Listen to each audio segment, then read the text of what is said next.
Selamat sore semua. Oke, teman-teman di sini terima kasih sudah bergabung dengan acara pelatihan iya istilahnya AI kreatif. Tentunya di sini perkenalkan nama saya Dua Brata. Nanti yang saya akan membawa beberapa hari ke depan ya untuk pelatihan AI ini istilahnya. Dan mungkin kalian yang mungkin baru join mesti akan bertanya-tanya kan, kira-kira kita akan belajar apa aja. Tentunya kita akan belajar bagaimana kita menggunakan tools-tools AI ya untuk meningkatkan productivity dari pekerjaan kita. Oke, sebelum saya mulai, mungkin teman-teman di sini nanti bisa mengikuti dari LMS ya.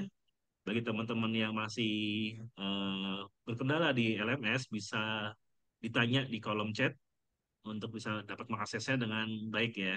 Karena semua materi akan ada di sana juga juga dengan rekaman yang akan ada di siarkan hari ini ya, istilahnya akan kita belajar hari ini juga akan direkam, juga bisa kita play juga nanti di LMS.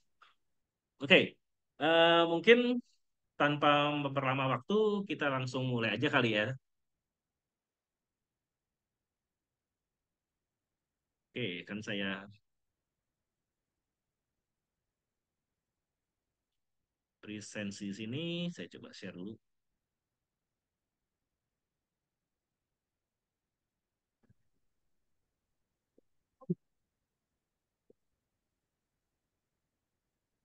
Oke, bagi teman-teman di sini kita akan belajar 3 hari ke depan mengenai prompting engineering generative AI ya. Bagaimana kita melakukan pembuatan konten, entah itu bentuk dalam teks, dalam tulisan, dalam gambar, dalam video, ataupun dari dalam suara ya istilahnya ya seperti itu ya.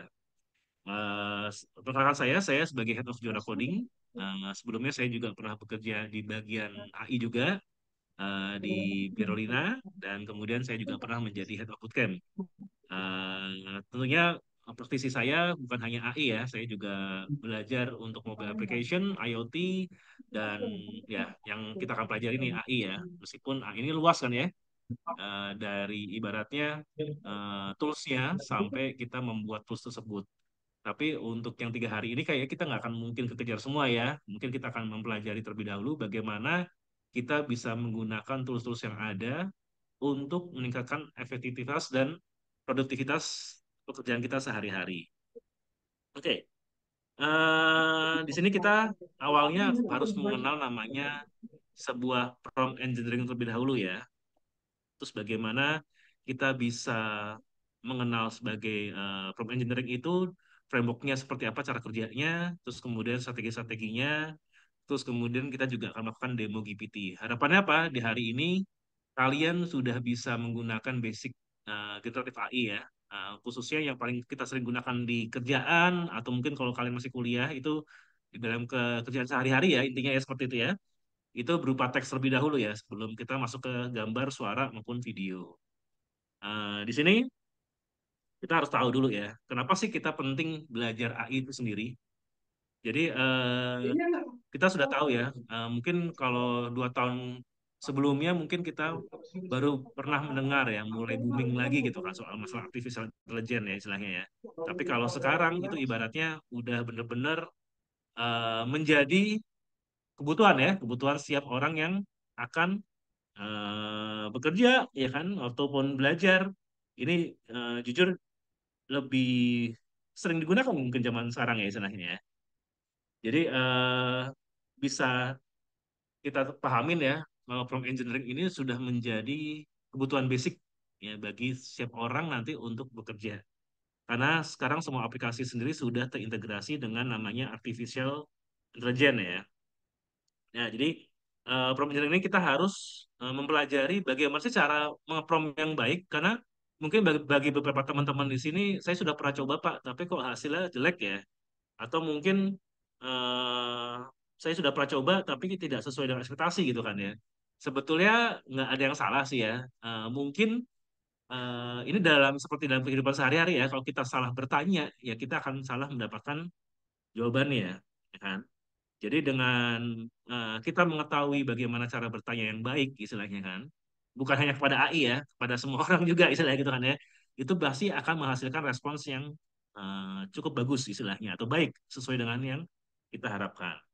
Jadi di sini kita akan merancang sebuah prompt karena ini butuhkan semua semua lini ya dalam AI itu kita butuhkan ini karena kita harus bertanya ya mungkin bukan hanya kepada orang sekarang tapi kepada mesin. Dan ini kita harus tahu bagaimana cara-caranya. Oke, dulu mungkin ini nggak terlalu penting ya, karena apa sih, masuk cuma nanya aja nggak bisa gitu kan. Tapi ternyata kenyataannya saya sendiri, ketika saya bekerja di sebuah perusahaan atau mungkin saya nge-training di tempat-tempat yang lain, banyak orang yang masih belum bisa melakukan prompting, ya kan? Karena mungkin belum tahu secara konsep ya, atau mungkin bahkan belum tahu cara bertanya yang baik dan benar, istilah gitu kan ya. Dan di sini kita akan belajar bagaimana kita bisa menanyakan sesuatu hal khususnya kepada artificial intelligence itu dan bagaimana kita tahu kelemahan atau kelebihannya, ya kan? Kenapa kok kita sampai bisa mendapatkan ada orang yang bisa mendapatkan prompt yang bagus, tapi juga ada orang yang bisa mendapatkan sorry jawaban yang bagus atau ada orang juga yang bisa mendapatkan jawaban yang jelek, ya kan? Jadi di sini kita mulai membuat sebuah framework atau ruang kerjanya ya, bagaimana kita melakukan pertanyaan itu pasti juga ada semacam mekanismenya ya atau sistemnya seperti itu kan yang kita sebut namanya framework kita istilahnya untuk melakukan prompt engineering tersebut.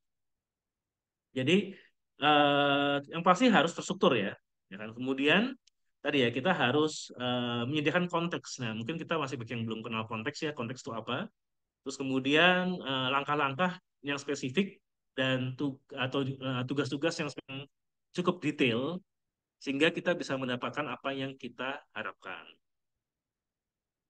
Oke, di sini kita lihat ya, semua ini terjadi karena tadi ya kita menemukan mungkin bukan kita ya, ya, semua orang-orang ahli itu yang sedang mengeksplor machine learning ya, yang dulu kita sebut machine learning ya, itu menemukan metode baru yaitu tadi ya transformer. Transformer adalah mekanisme bagaimana sebuah kalimat itu bisa kita convert ke sebuah anggap aja ya angka-angka dan angka-angka itu saling berkaitan. Yang paling hebatnya berkaitan ini bukan hanya berkaitan secara urutan ya, tetapi secara konteks atau ibaratnya maksud ya. Maksud itu maksudnya suatu tujuan, maksud yang memiliki informasi tertentu istilahnya. Oke. Terus bagaimana sih mereka bisa sampai mendapatkan metode itu? Tentunya mereka melakukan research ya, research dan akhirnya mereka menemukan metode yang cukup cocok yaitu tadi ya, Generative Pre-trained Transformer atau kita sebut namanya GPT. Kan ini metodenya kalau kita bisa lihat di apa namanya? Kayak di tesisnya ya atau kita lihat jurnalnya itu ada semua sebetulnya terbuka ya bagaimana cara mekanismenya. Yang di sini saya akan coba simplify ya, bagaimana cara kerjanya, yaitu pertama sebetulnya mereka itu sudah membuat suatu model yang sudah di training terlebih dahulu. Training itu maksudnya dilatih ya. Cara latihnya gimana? Mereka mengumpulkan semua teks-teksnya, entah itu dari internet, entah itu dari perpustakaan, buku, semua yang bisa yang berada teks yang ada di dalam digital dicoba dimasukkan semua ke dalam suatu model tersebut, ya kan? Dan ini yang tadi yang menjadi isu ya istilahnya ya. Ini legal atau nggak legal ya ini masih abu-abu karena kan semua yang bisa kita lihat seharusnya bisa kita baca ya. Dan rekaman di sini bukan berupa rekaman teksnya tetapi lebih rekaman angka-angkanya. Yang angka-angka tersebut nanti akan kita konvert lagi ya tentunya ke teks ya istilah seperti itu ya. Dan itu di training jadi kita menghasilkan sebuah angka filter yang ibaratnya kalau kita masukkan ke dalam filter tersebut kita bisa mendapatkan urutan angka lagi yang kalau kita gampangnya ini kayak sebuah magic box lah gitu ya. Yang kalau kita masukin sebuah kalimat ya, dia akan mengeluarkan kalimat lagi, gitu kan. Jadi kalimat itu caranya bagaimana? Anggap aja ini kayak autocomplete yang super canggih ya. Kalau mungkin kalau tahu kalian di WhatsApp, kan kadang-kadang kalian baru ngetik ada gitu kan misalkan. Terus tapi kalian sering sorry apa gitu kan. Tapi kalian sering mengetik apakah gitu kan. Eh, itu nanti akan dibikin semacam probabilitasnya ya atau mungkin ya semacam hitungannya. Oh, kalau apa berarti biasanya ini orang ngetiknya apakah. Nah, itu yang paling simpel ya. Itu sebuah generatif AI yang paling simpel tapi paling bodoh juga gitu kan. Karena dia hanya bisa satu kata. Jadi apa, karena kita sering apakah gitu kan. Atau apalah gitu. Misalkan jadi itu apa sih sambungan berikutnya yang sesuai dengan konteks sebelumnya. Bayangkan seperti itu ya. Nah, GPT ini lebih powerful. Kenapa? Karena dia bisa melanjutkan hingga ratusan kalimat selanjutnya, atau kita sebut namanya ratusan token. Ya, token itu satuan kalimat ya. Selanjutnya bisa sampai 10.000, bisa sampai 100.000, tergantung dari kemampuan GPT itu sendiri ya. Semakin canggih dia modelnya, semakin dia bisa mengenerate ya, anggap aja mungkin satu bab buku bisa lah gitu kan. Jadi kita bisa melanjutkan konteksnya dan mengenerate kata-kata itu menjadi 1 juta satu satu bab buku istilahnya. Yang menarik di sini adalah ini konteksnya atau kita ngomong kontekstualnya ya, maksudnya ya, misalnya saya sedang membicarakan piknik ke gunung ya kan. Tentunya ke gunung itu bukan berarti Gunung Agung atau mungkin Gunung Sahari yang jalan itu bukan ya istilahnya ya. Ini gunung beneran gitu kan. Jadi dia nggak akan mungkin memasukkan Gunung Sahari nama jalan ke dalam konteks tersebut karena dia tahu oh ini sedang pergi ke daerah pegunungan ya kan. Jadi dia tahu maksud dari kalimatnya yang seperti apa sih maksudnya dia pergi ke gunung, gunung ini toko buku, jalan atau apa gitu kan. Nah, itu ibaratnya mereka tahu. Tahu dari mana? Karena mereka sudah belajar ribuan buku sebelumnya gitu kan. Sehingga tahu, oh patternnya ini seperti ini, berarti dia konteksnya inilah seperti ini. Nah, itu dilakukan training terlebih dahulu, ya kan? Dengan training tersebut tadi ya, dengan semakin banyak yang di training dan semakin optimal dalam modelnya, kita bisa mengenerate atau kita sebut generatif ya, membuat teks yang baru, ya kan? Mirip dengan apa yang sudah dipelajarin ya secara patternnya ya. Dia kadang-kadang bisa mirip persis, kadang-kadang sama seperti yang konteksnya. Misalnya saya bilang, buatkan cerita Budi pergi ke pasar, gitu kan. Mungkin dia sudah pernah membaca, mungkin ada 2.000-an buku atau 10.000 buku yang menceritakan tentang Budi ke pasar. Tapi konteksnya adalah, oh ternyata dia jalan-jalan ke suatu tempat dagangan, ya kan istilah gitu kan. Pasar, gitu kan. Pasar di sini maksudnya apa? Pasarnya mall atau pasarnya apa, gitu kan. Makanya kita nanti harus mendetailkan, karena pasar ini bisa bias ya, bisa pasar tradisional, atau pasar, apakah mall disebut pasar juga mungkin bisa gitu kan karena dia tempat orang-orang yang dagang. Nah, dia akan membuat kalimat itu menjadi sebuah kalimat yang pernah dia pelajari dengan pattern yang sama sehingga membuat cerita yang baru ya gitu kan istilahnya kan. Nah, ini yang menjadi orang pada kagum kenapa, karena seakan-akan dia pinter bisa berpikir padahal dia hanya merekam pattern dari semua tulisan yang sudah pernah dibacanya atau sudah pernah di trainnya sebelumnya kan. Nah, tapi bagaimana tadi kan karena kita banyak bias ya, contohnya tadi ya gunung, gunung itu bisa nama tempat, bisa nama eh, merek mungkin ya kan, bisa juga nama jalan, ya kan. Konteks ini yang perlu kita detailkan karena mungkin karena semakin banyak dia membaca sesuatu, dia juga pasti akan bias, bisa jadi. Jadi dia berpikir oh konteksnya ini adalah nama jalan, oh bisa jadi dia berpikir ini ada konteksnya adalah merek. Makanya kita nanti akan belajar bagaimana cara mendetailkan konteks tersebut sesuai dengan apa yang kita inginkan. Oke. Nah, metode ini tadi saya bilang ya, metode ini tadi ya menggunakan metode transformer ya. Jadi dia bisa melihat rangkaian kata ke belakangnya, ya kan dia bisa menghafal ke belakangnya gitu kan, punya memori lah, sebenarnya kan punya memori gitu kan di dalam modelnya untuk menjadikan sebuah output rangkaian-rangkaian kata berikutnya. Jadi sesimpel itu sih sebetulnya ya.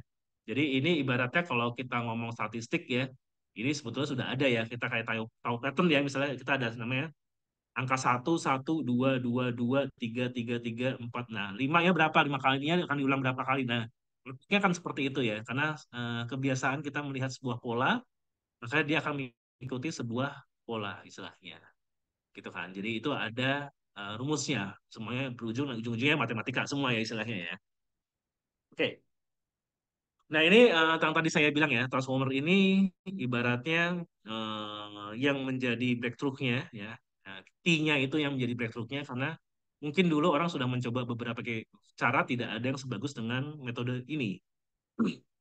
Makanya disebut namanya GPT ya, atau Generative Pre-Transformasi, Generative Pre-trained Transformer. Oke, di sini yang diambil dari GPT itu bukan tulisannya secara teks ya, tetapi hubungannya relasi tulisan tersebut dengan relasi yang lainnya. Jadi kayak ada klasifikasinya ya. Jadi dia tidak serta-merta merekam semua kalimatnya ya untuk di searching enggak, tetapi lebih melihat kontekstualnya. Jadi kalau di sini ada analoginya ya, misalnya ada pesta perjamuan besar, ya kan, dan setiap tamu itu menceritakan sebuah cerita, ya kan. Nah, bagaimana caranya untuk memahami secara keseluruhan, ya kan? Berarti dia akan melihat satu persatu cerita dari tamu tersebut, ya kan?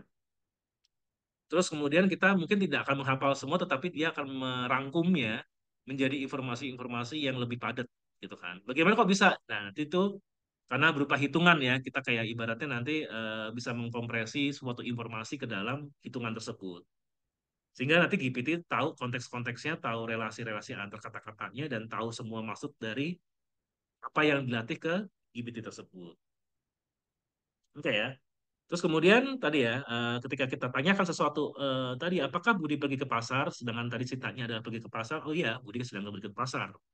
Nah, disinilah tadi ya, yang kita harus tahu kalau GPT itu bisa tahu attention-nya sedang kemana sih nih ya, atau kita tahu menentukan bagian mana tuh cerita yang paling relevan untuk memahami konteksnya saat ini. Jadi intinya dia memahami konteks, kuncinya di sana ya. Jadi dia memahami arah pembicaraan ini. Ini yang mungkin kita agak lemah sebagai manusia ya, karena kalau mungkin kita sering lihat konten yang sepotong-sepotong, akhirnya kita salah dalam melakukan konteks. Misalnya, ya kan sekarang kan banyak ya artis-artis, youtuber-youtuber, atau mungkin tokoh politik sedang ngomong apa, terus kita potong sebagian sehingga konteksnya itu bisa berubah ya dari konteksnya tadi untuk edukasi malah jadi semacam provokasi ya kan? Kenapa? Karena konteksnya dipotong. Nah, ini yang terjadi juga bisa terjadi di dalam AI ya. Ketika kita tidak menjelaskan konteksnya, ini nanti AI-nya juga akan sama seperti kita ya. Jadi kayak manusia juga gitu ya. Dia bisa salah paham dengan apa yang diinginkannya. Makanya di sini kita harus mempelajari bagaimana kita bertanya sesuai dengan konteksnya. Oke ya. Jadi prompt engineering sendiri itu bagaimana cara menuliskan instruksi dalam bentuk teks atau kalimat dalam bahasa apapun ya. Kenapa bahasa apapun kita ambil sampel ya sekarang yang paling canggih saat ini ya kita ada dua yaitu ChatGPT atau OpenAI atau Claude ya. Ya itu dua model yang paling canggih saat ini. Yang ketiga mungkin Gemini. Kenapa seperti itu? Karena mereka dalam tuning datanya itu jauh lebih bagus untuk mengartikan kontekstual tersebut. Jadi intinya kalau kita bisa ini sama aja garbage in garbage out ya kan. Jadi kalau kita menanyakan hal-hal yang sampah, pasti hasilnya pun juga akan menjadi sampah. Atau good input, good output ya. Kalau kita menghasilkan bertanya dengan baik, maka yang hasilkan juga akan jauh lebih baik. Oke, itu sih conclusion-nya ya. Jadi kita belajar bagaimana sih GPT itu bekerja dengan cara yang paling sederhana ya. Karena saya nggak akan menjelaskan terlalu teknikalnya seperti apa. Tapi intinya dia punya sebuah konteks atau data yang saling sudah dianalisa sama dia dan ribuan atau mungkin miliaran juta buku yang sudah dipelajarinya dan dia tahu kira-kira dengan pertanyaannya kita atau kemauan kita itu ini paling mendekati hal yang seperti apa. Dan ini kita bisa nggak buat sendiri ya. Selama kita mempunyai data modelnya yang triliunan itu, ya mungkin kita bisa training sendiri ya. Tetapi tentunya ini membutuhkan cost yang sangat-sangat mahal, ya baik untuk pengambilan datanya maupun pemrosesan datanya. Oke, kita masuk ke dalam bagaimana kita membuat sebuah prompt atau pertanyaan yang benar dan baik istilahnya ya. Oke, kita bisa menggunakan framework yang ada di sini, yaitu ada menggunakan framework CD, yaitu Context, Instruction, Detail, dan Input. Jadi kita jelaskan konteksnya, detailkan juga instruksinya, ya kan, detailkan juga inputnya. Nah, atau scared ya. Ini kalau kita dan ini mungkin bisa dipakai kalian juga tidak kaku ya. Maksudnya bisa kalian pahami di sini. Intinya adalah mendetailkan sesuatu sesuai dengan kebutuhannya. Contohnya gini, CD ini banyak ketika kita bertanya untuk sesuatu hal yang belum kita tahu ya. Di sini konteksnya mengenai apa, instruksinya yang jawabannya seperti apa, terus kemudian input yang dihasilkan atau diharap input yang kita berikan itu seperti apa. Itu kita menggunakan metode CD atau SCAP, situation, complication, expectation, dan task. Di sini yang menarik adalah ekspektasi. Saya pengen jawabannya seperti ini nih, formatnya pengen seperti ini. Kadang-kadang kita pengen kan ya menjawab dengan gaya style kita ya istilahnya ya. Itu bisa kita lakukan juga, tapi dengan memberikan contoh ya. Ekspektasi saya itu jawabannya seperti ini. Tolong dong kamu menjawab dengan kata-kata misalnya yang lebih sopan. Atau tolong dong kamu menjawab dengan format-format misalnya format yang sudah tersandar misalnya kayak format kalau di dalam programming mungkin mungkin namanya JSON ya itu ada format-format atau XML ya kan. Terus juga namanya PECRA ya, Purpose, Expectation, Context, Request, dan Action. Jadi di sini tujuannya kita apaan, ekspektasinya tadi seperti apa, konteksnya apa, requestnya apa, actionnya apa. Terus ada namanya Thrive juga atau Task Requirement Expectation Format. Jadi di sini kalau kita lihat ya, ini bisa kita combine sih, jadi tidak memungkinkan kalau kita mempunyai cara tersendiri ya. Tapi ini cara-cara yang paling sering dilakukan agar minimal kalian bisa mendapatkan prompt yang bagus. Tapi kita lihat di sini ya, yang pasti harus ada konteks, ada instruksinya, ada detailnya. Kalau bisa menjelaskan situasinya seperti apa, ya kan? Terus tugas-tugasnya apa aja, ya kan? Terus tujuannya untuk apa, action yang harus dilakukan seperti apa, terus requirement-nya apa aja, terus formatnya akan seperti apa. Jadi ini kombinasi ini bisa menghasilkan format yang jauh lebih bagus. Jadi jangan pendek-pendek ya kalau nulis prompt karena tadi ya kita harus bisa menjabarkan eh, situasi yang kita inginkan jawabannya itu semakin detail kita menjelaskannya, pertanyaannya seperti apa, semakin detail juga dia akan menjawabnya. Oke, dan masih banyak ya, ada grade, ada roses, ada direct, dan ada access. Nah, di sini ada goal-nya, request-nya, action detail, dan examples-nya. Nah, ini memberikan contoh ya. Atau ada kita menggunakan roses ya, role, objective, scenario, expected solution, dan steps-nya. Atau ada direct, definition, intent, request, example, clarification. Atau ada akse untuk audience, request, context, solution, dan example.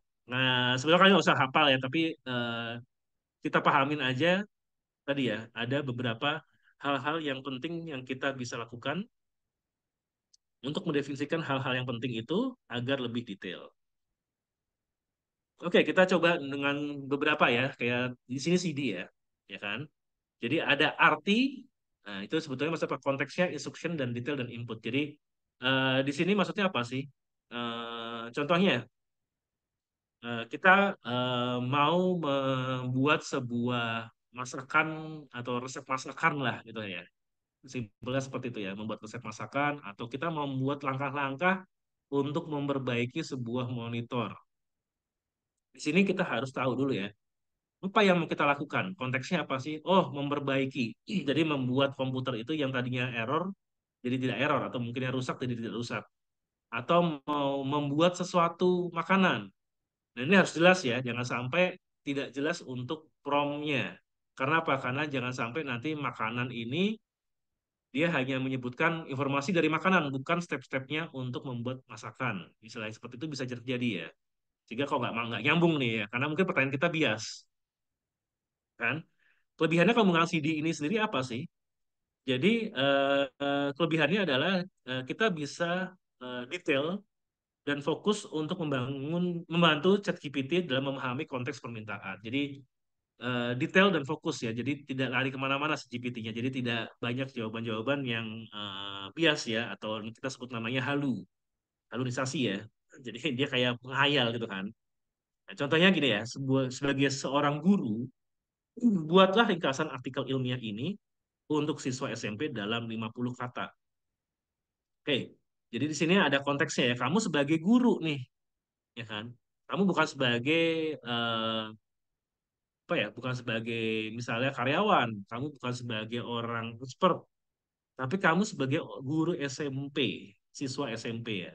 Kenapa siswa SMP? Karena gini, penjelasan anak SD, anak SMP, SMA dan kuliah ini berbeda nih, kan?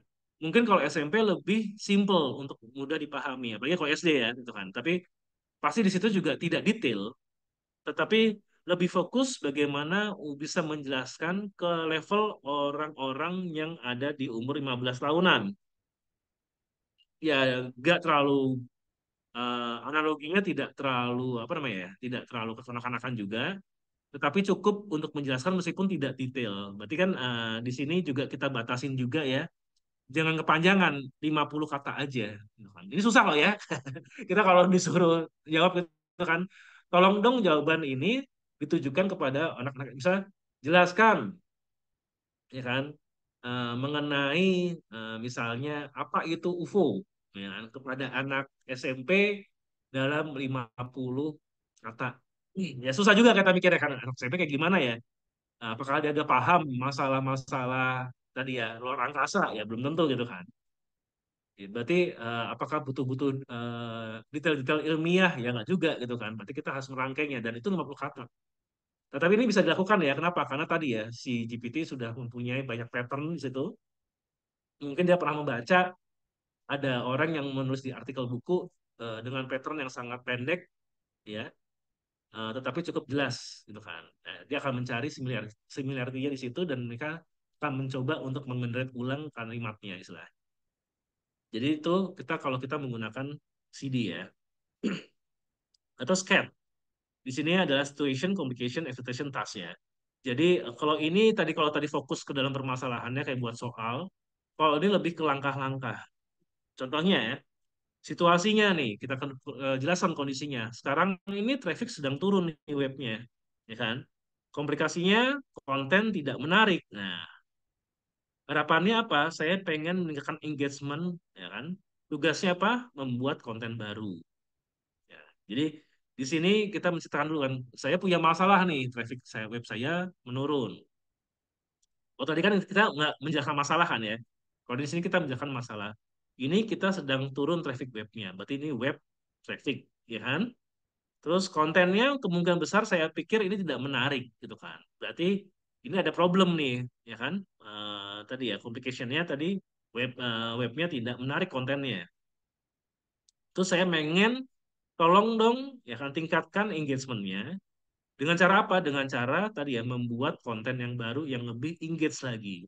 Meskipun ini belum detail, tapi ini sudah cukup bagus ya. Kenapa? Karena kita nggak tahu nih webnya nih web apaan ya kan. Misalnya web untuk tadi ya untuk programming atau web untuk tadi ya untuk lebih ke eh, personal branding atau ini web untuk apa namanya life hack ya gitu ya. Misalkan macam-macam kan web ya. Itu bisa kita detailkan juga.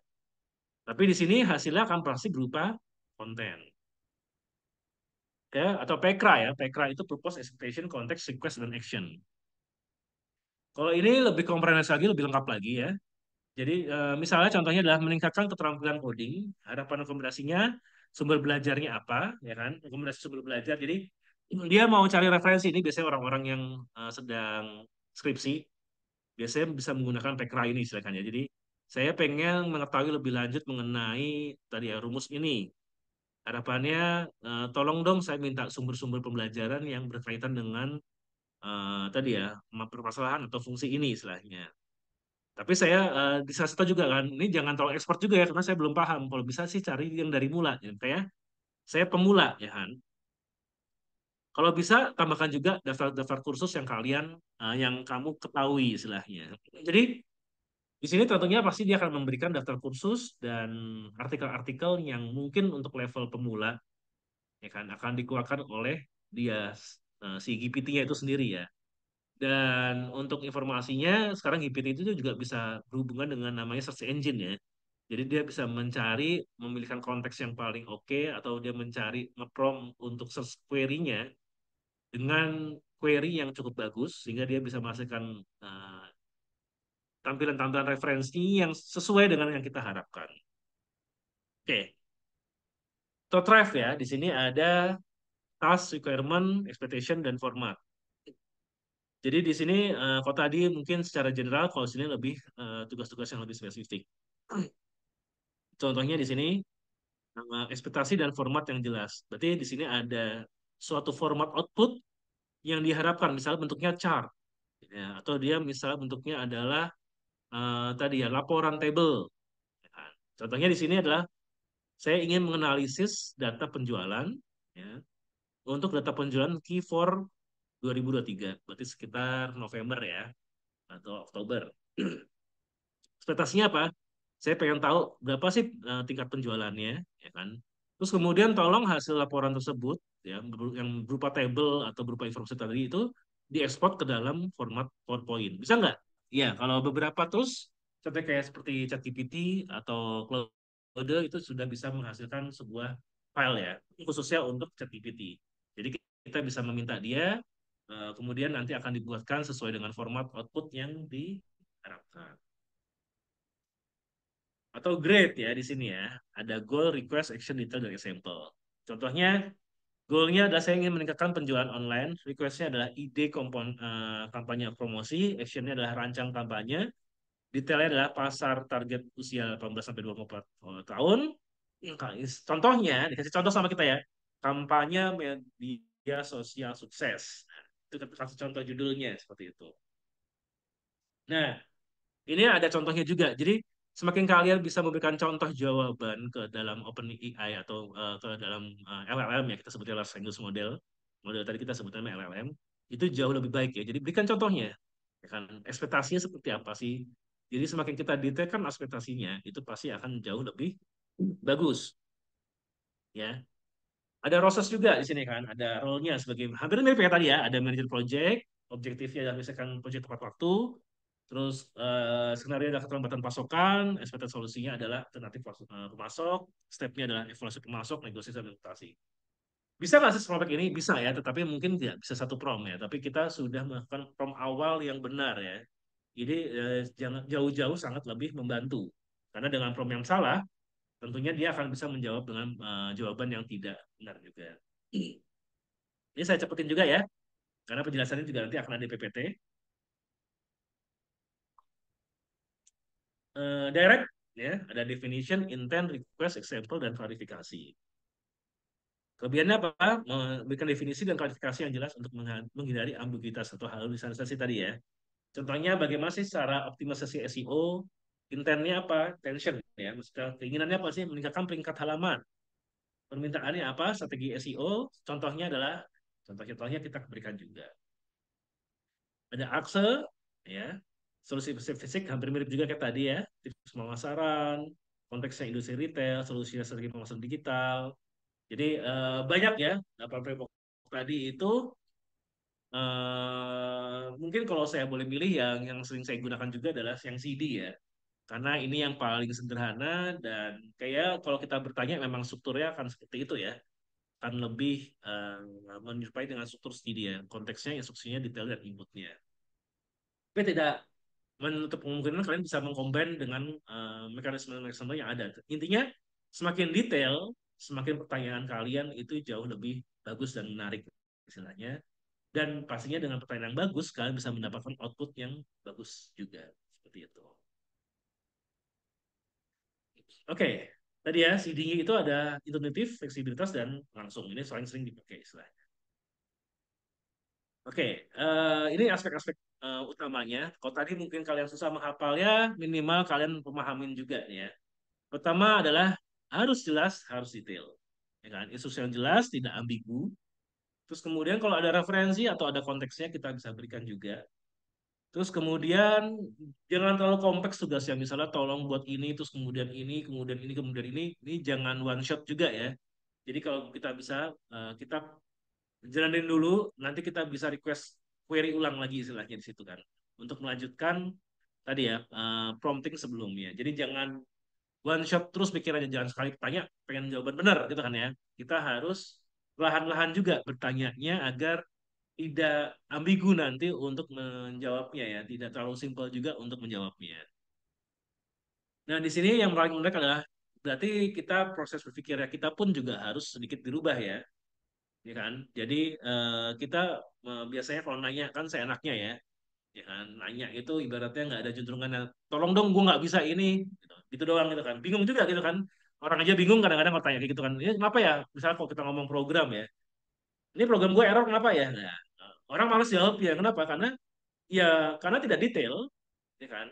Program apaan, bahasa apaan, masalahnya di mana, sudah dilakukan apa aja, ya kan? Sehingga pertanyaan-pertanyaan kayak gitu pasti outputnya juga akan jelek karena dia hanya menjawab sesuai dengan ambiguitas itu istilahnya kan. Ya mungkin dia nanya ini kali ya, gitu. Jadi nggak detail gitu kan. Sehingga nanti hasil promnya pun akan jelek. Atau kita bisa mengintegrasikan dengan tools-tools yang ada yang membantu kita dalam melakukan struktur pertanyaan. Yang kemudian tadi yang terakhir adalah pasti harus kita evaluasi ya. Kenapa sih kok masih jelek sih? Kira-kira mungkin dia kurang paham kali ya, kurang tambahan informasi lebih sehingga hasilnya masih kita rasa jelek. Jadi kita harus evaluasi juga dengan prompt yang sudah kita pernah berikan atau kita berikan. Oke, sebetulnya sesimpel itu teorinya. Jadi mindsetnya ya kita akan rubah. Oke, untuk demonya sendiri kita akan coba menggunakan ChatGPT ya, karena ChatGPT tentunya bisa kalian juga akses dengan gratis. Oke. Dan saya prefer itu karena memang yang paling powerful saat ini ya ChatGPT ya. Nanti saya kasih tahu kenapa dia powerfulnya. Bukan saya promo ChatGPT ya, tapi memang paling menarik sih karena ada beberapa fitur yang tidak dimiliki oleh eh, fitur fungsi-fungsi yang lainnya. Meskipun ya plus minus ya, tapi yang paling saya bilang paling lengkap dan paling bisa paling membantu pekerjaan dan paling mudah untuk kita ajak komunikasi adalah tadi ya ChatGPT. Oke, saya akan share dulu di sini.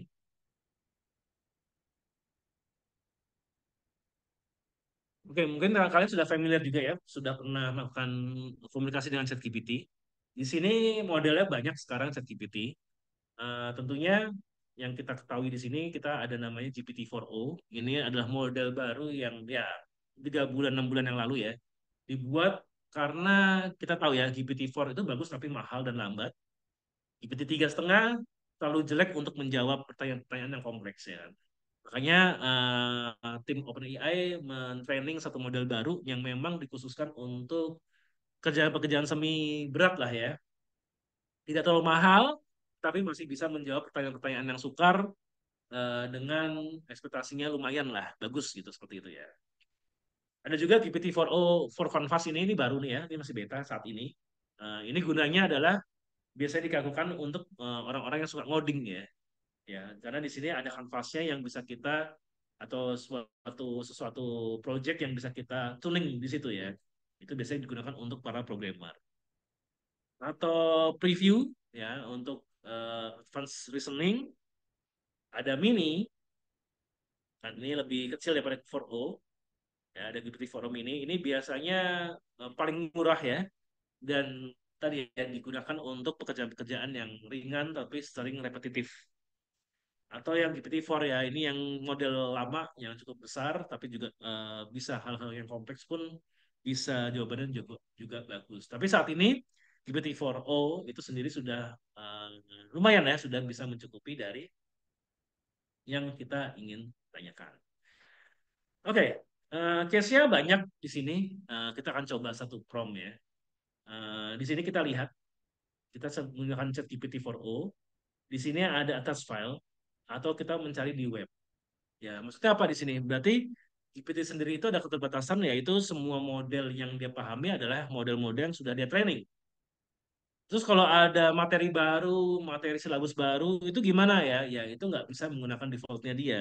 Berarti kita mesti menambahkan itu informasi itu ke dalam prompt-nya. Tapi tenang aja, karena tokennya untuk bertanya dan outputnya GPT itu sangat-sangat besar ya. Bisa sampai miliunan token ya. Satu bab buku bisa lah dibikin sama dia untuk pertanyaan maupun outputnya. Oke, tadi ya. Eh, asumsinya saya seorang konten kreator lah ya. Saya pengen tadi ya membuat konten mengenai yang target audiensnya saya mungkin anak-anak baru lulus kuliah ya. Kita tahu anak-anak lulus kuliah itu umur 22 ya, umur 1 22 sampai 25 lah ya kan. Nah, kontennya harus lucu, harus menarik, ya kan, misalnya gitu kan. Nah, bagaimana caranya gitu kan? Tadi ya kita bisa menggunakan CD ya. Konteksnya apa sih? Konteksnya kita bisa menjelaskan kalau ini kita sedang ngomong soal masalah digital marketing. Paling bagus kalau sudah kayak gini, saya pengen bertanya kepada expertise-nya ya. Makanya nanti saya akan define, declare kalau si OpenAI ini adalah seorang digital marketing SEO yang sudah sangat profesional ya. Jadi saya bisa bilang Anda adalah seorang digital marketing khusus SEO yang sudah sangat berpengalaman. Oke. Atau mungkin dengan SEO ya, atau di marketing khusus konten kreator misalnya. Tadi kan saya mungkin konten ya, konten kreator. Nah, konten kreator AI ya, yang nah di sini saya bisa jelaskan ya konten kreator apa nih ya. Karena konten kreator banyak ya, ada yang khusus untuk masak, ada yang multiple talent, ada yang untuk kru gaming, ada yang untuk lucu-lucuan gitu kan. Silakan. Nah, kita bisa spesifikin apa nih kira-kira nih. Nah, kita juga harus berpikir ya kira-kira konten kreator yang seperti apa sih yang pengen kita harapin. Ya, contohnya di sini konten kreator TikTok, ya kan, yang sudah sangat berlama, ya kan, atau platformnya kita bisa sebut, atau jenis kontennya kita bisa sebut juga, ya, misalkan terus kemudian buatkan, ya kan, 10 ide konten menarik yang berhubungan dengan AI. Nah, masalahnya di sini masih kurang lengkap juga ya. Saya pengen jawabannya apakah sudah terformat ya sehingga saya lebih gampang membacanya atau saya lebih gampang copy paste-nya ke dalam sebuah Excel atau ya ibaratnya jawab aja kan. Kalau saya lebih suka mendetailkannya ya.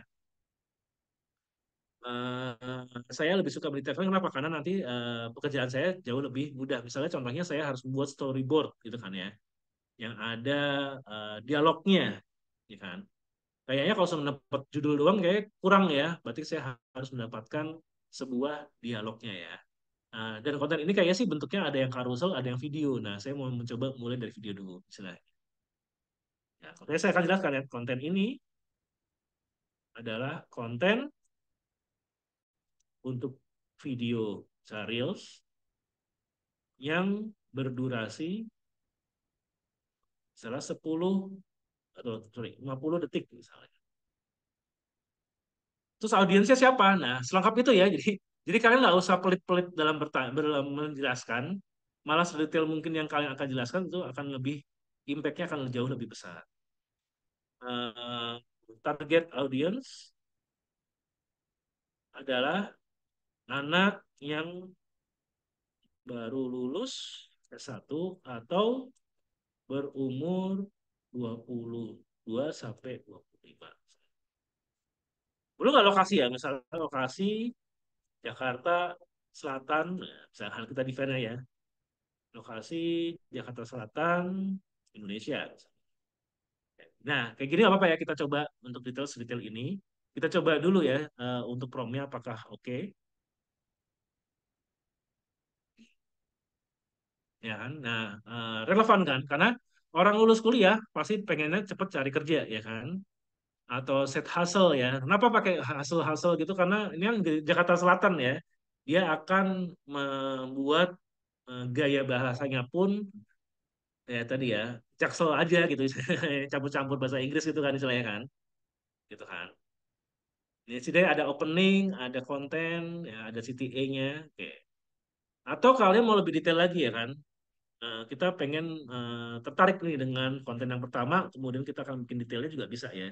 Jadi tadi ya, semakin kita mendetailkan sebuah pertanyaan atau instruksi, itu akan semakin jauh lebih bagus, ya kan?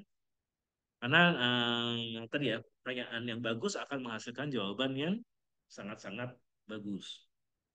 Oke, saya tertarik dengan nomor satu A1 ya, tapi saya pengen juga eh, membuat tadi ya, membuat detailnya ya, bagaimana ngevideoinnya, kira-kira aktornya siapa aja, terus percakapannya seperti apa aja. Jangan khawatir, kita masih bisa melanjutkan dari konteks atau dari pertanyaan yang sebelumnya, karena di sini dalam ChatGPT itu sudah merekam pertanyaan-pertanyaan sebelumnya dan tidak akan loncat konteksnya dari konteks yang awal, kecuali kalau disuruh ya. Oke, saya akan coba bikin, detailkan, buatkan ya. Buatkan dialog dan skin untuk konten nomor satu. Dan sebutkan atau jabarkan alasannya membuat konten seperti itu, saya. Oke, contoh seperti ini. Saya pengen, sorry, ya. Di sini ada skin-skinnya ya, jadi kita nggak usah pusing-pusing lagi. Untuk openingnya 0 sampai 5 detik, ya kan. Visualnya close up, wajah fresh graduate, pakai toga. Ya. Ini dia akan membayangkan bagaimana skin itu bisa berada, ya kan. Terus ada dialognya, ya kan. Ini sangat-sangat membantu bagi konten-konten kreator ya. Kayak konten-konten kreator itu sekarang banyak banget yang menggunakan AI base ya. Karena tadi ya nggak usah capek-capek lagi membuat skenario scriptingnya. Bagus nggak? Sebetulnya semakin kita berikan referensi, itu jauh-jauh lebih bagus istilahnya. Referensinya seperti apa? Bisa nanti kita membuat gambar yang kita referensiin, beberapa gambar kita referensiin, atau dialog-dialog yang kita suka, itu kita bisa coba taruh di tadi ya, di prompt ya. Oke, di sini dibuatkan juga gitu kan. Oke. Alasan membuat konten hubungan. Nah, ini alasannya juga kenapa membuat konten itu, kenapa direferensikan seperti ini. Tadi ya target audiensnya ya kan, S1, ini reasonable-nya ya. Ini paling bagus adalah di ChatGPT kita bisa membuat sebuah reasonable. Ini yang membuat AI-nya itu powerful juga. Karena dalam membuat jawaban dia membuat reason-nya juga. Contohnya di sini ada relevansi target audience ya. Jadi anak S1 sering menghadapi kesulitan dalam memulai karir, seperti membuat CV, otomasi LinkedIn. Nah, make sense ya, masuk ya istilahnya ya. Terus ada hubungannya dengan AI ya. AI adalah tropical trending, bukan mengenal proses AI, oke. FTV-nya 50 detik ya kan. Jadi dia tahu ini harus padat ya karena sangat pendek waktunya, tapi tetap engaging ya kan. Terus call to action-nya juga jangan lupa di sini ya. Coba untuk meningkatkan interaksi ya, kayak itu komen, subscribe, gitu kan ya. Terus dari database settingnya, kenapa Jakarta Selatan itu banyak fresh graduate dan pekerja muda ya, masalah lokal dan sosial global ya kan. Jadi ini dia reasonnya ya masih relate lah seperti itu ya. Oke, cukup menarik ya. Jadi di sini kita bisa membuat sebuah konten tadi ya, beberapa konten untuk dengan menggunakan AI dengan waktu cuman kurang dari 1 menit ya. Kalau tadi saya nggak ngobrol, kayaknya sudah bikin beberapa prompt dan kayaknya kerjaan untuk agenda hari ini sudah selesai semua untuk pembuatan konten misalnya seperti itu ya. Jadi cukup-cukup bagus ya untuk tadi ya, secara kita menunjukkan secara semakin kita semakin detail untuk melakukan promptingnya, semakin bagus juga untuk jawabannya. Terus kemudian jangan khawatir, ini percakapan ini masih akan relate sampai akhir, jadi jangan dipaksakan untuk bertanya sekali aja, tetapi kita bisa melakukan pertanyaan itu berulang-ulang kali istilahnya. Oke, di sini contohnya saya bisa membuat misalnya referensi ya. Saya misalnya bikin referensinya eh, apa ya? Referensi pekerjaan AI. Oke. Nah, di sini ada referensinya ya di sini ya. Misalnya ada 5 pekerjaan, ini konten namanya recycle konten ya. Ini ada orang yang bikin konten. Oke, saya bisa bikin ini ubah lagi dari yang sudah ada tadi ya tentang masalah seperti ini, ya kan? Tapi saya pengen memasukkan informasi-informasi yang ada di artikel tadi sebelumnya. Bisa nggak? Bisa ya, karena dia bisa membaca sebuah web, ya kan? Jadi kita pengen tahu, pengen gabungkan antara konten yang sudah kita buat sekarang ini dengan tambahan informasi yang ada di web tersebut. Oke? Contoh kan, update konten yang sudah dibuat dengan menambahkan informasi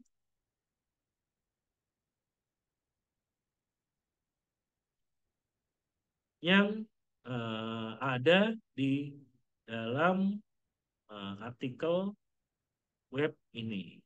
Oke, kita copy di sini ya. Oke, kita coba ya. Nanti dia akan mencari di search web ya kan. Nah, di sini dia akan buka juga. Oke ya. Di sini kita lihat ya gambar. Nah, di sini ditambahkan ya kayak ada gambar-gambar ikonnya seperti data science, machine learning. Kenapa mereka sebut seperti itu? Karena di sini ada tadi ya ada keterangan-keterangan masalah pekerjaan-pekerjaan AI yang dibutuhkan. Dia akan mengupgrade informasi tersebut, ya, tapi dengan konteks yang masih sama dengan yang pertama, hanya menambahkan informasi-informasi yang ada di dalam artikel tersebut. Oke, seperti itu ya. Jadi kita bisa tadi ya, apakah harus purely dari si GPT-nya? Enggak, kita bisa tambahkan informasi-informasi tambahan ya kan ke dalam GPT-nya dan melakukan format yang baru. Sehingga tadi ya untuk membuat konten kayak saat ini juga tidak memerlukan effort yang sangat-sangat eh, tinggi ya. Kita bisa contek dari kreativitas. Ya nyeremin juga sih ya gitu kan. Tapi ya itulah kenyataannya gitu kan. Jadi kita bisa melakukan konteks-konteks yang sudah ada di tadi ya di dalam eh, perusahaan-perusahaan digital yang sudah ada di pasaran gitu kan. Oke, terus bagaimana dengan visual ya? Visual kebetulan di GPT ini pun cukup lengkap ya. Saya bilang ini cukup powerful karena di GPT ini kita juga bisa menggunakan DALL-E atau DALL-E ya istilahnya ya. Itu untuk menciptakan sebuah ilustrasi gambar ya.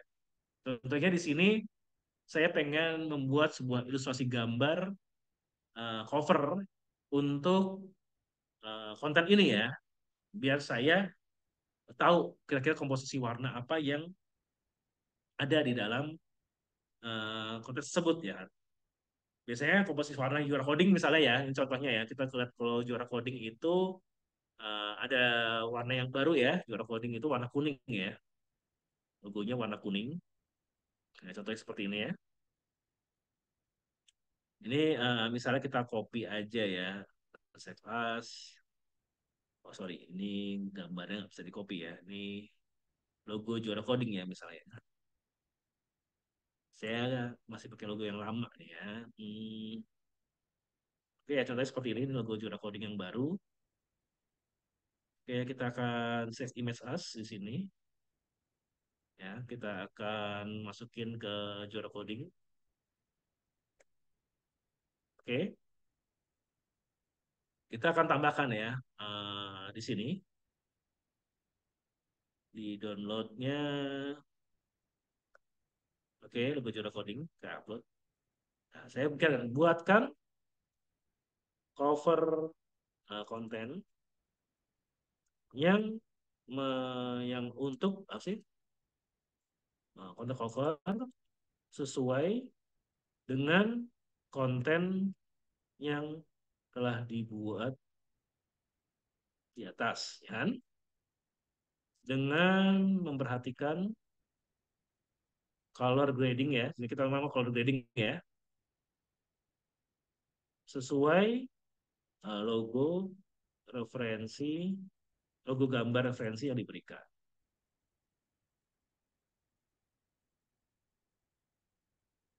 Foto harus, atau gambar harus realistis. Saya nggak mau gambar kartun ya misalnya. Harus gambar realistis, bukan ilustrasi misalnya. Formatnya, nah kita bisa bikin format juga ya. Ukurannya mau apa nih? Potret. Misalnya kalau TikTok potret ya. Formatnya adalah 9:16. Oke, nanti dia akan coba mengenerate image ya. Ya. Jadi kelebihannya di sini juga bukan hanya teks aja yang bisa digenerasi, tetapi juga gambarnya ya. Jadi sangat membantu kita tadi ya untuk membuat table, chart, ya kan dan lain-lainnya itu kita bisa lakukan di uh, ChatGPT ini ya istilahnya ya. Oke, kita tunggu dulu, kita lihat ya kan.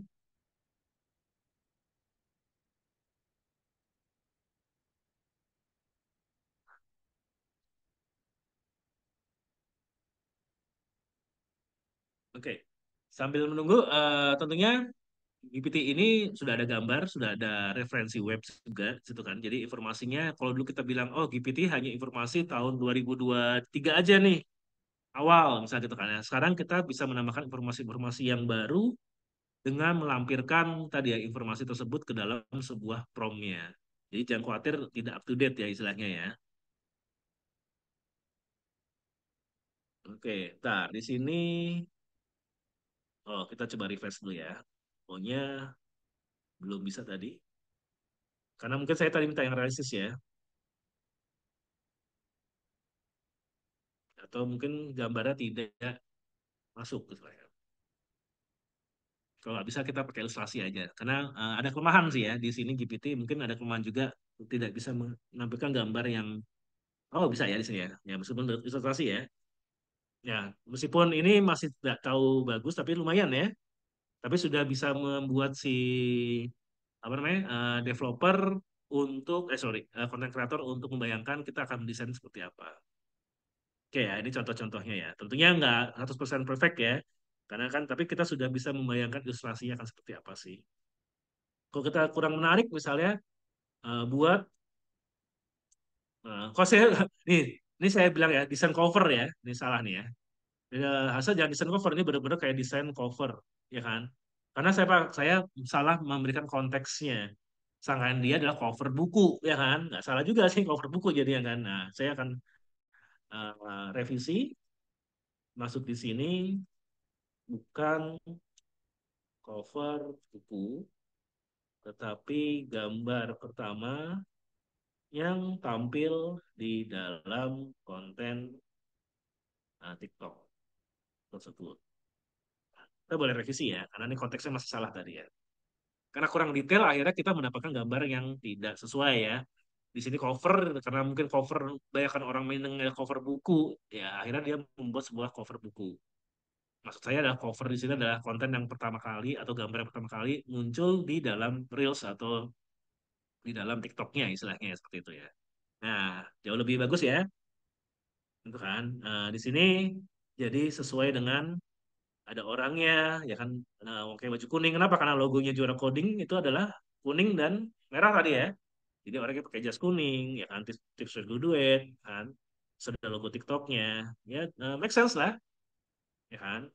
Nah, kita mau gambar cowok cewek ya, revisi gambarnya harus seorang wanita muda, misalnya yang cantik, misalnya. Nah, saya lakukan revisi berkali-kali dalam satu konteks di sini ya. Dan ini nanti dia akan terus menghafal, tahu konteks warnanya juga, dan tidak lepas istilahnya. Jadi kalian nggak usah khawatir untuk melakukan prompt berkali-kali ya, sampai mendapatkan hasil yang diinginkan. Oke ya, jadi di sini juga oke.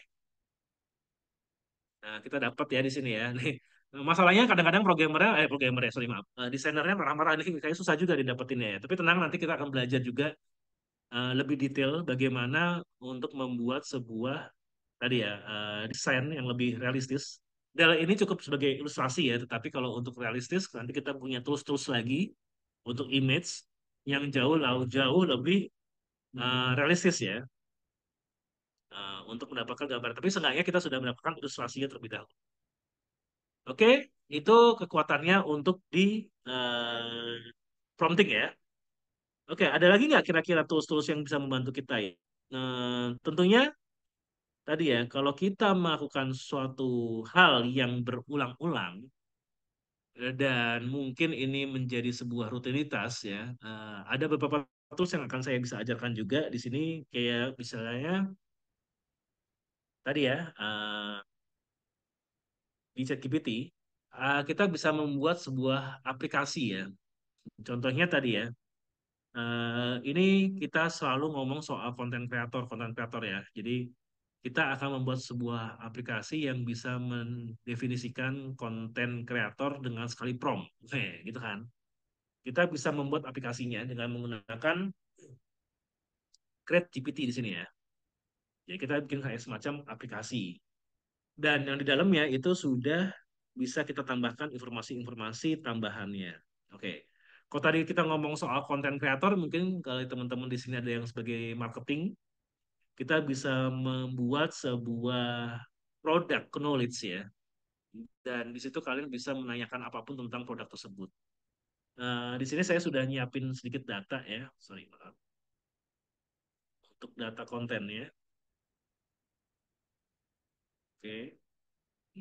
Materi AI di sini saya punya satu data konten yaitu product knowledge untuk tadi ya Open Parker ya.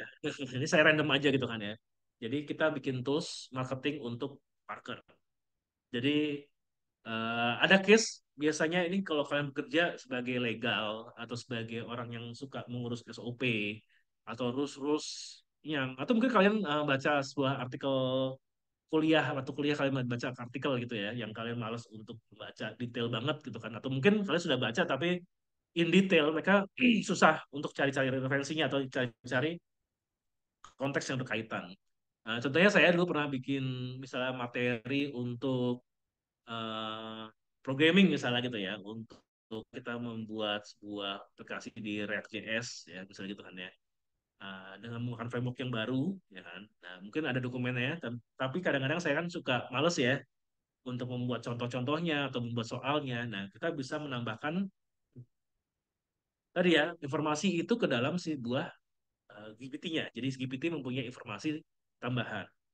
Ini yang disebut namanya embedding ya, atau menempelkan informasi ke dalam uh, chat GPT atau model LLM kita untuk bisa bisa mendapatkan informasi yang lebih valid dan relate istilahnya.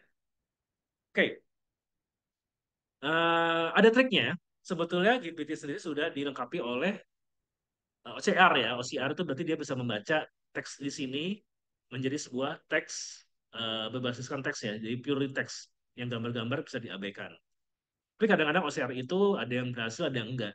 Jadi pastikan, tips dari saya, pastikan kalau kalian mau mendapatkan data, kalian sudah merubahnya ke dalam sebuah teks file terlebih dahulu. Caranya gimana? Gampang, kalian bisa cari di internet ya. Misalnya contohnya adalah PDF to TXT. Ini banyak banget ya. Tinggal kita cari aja.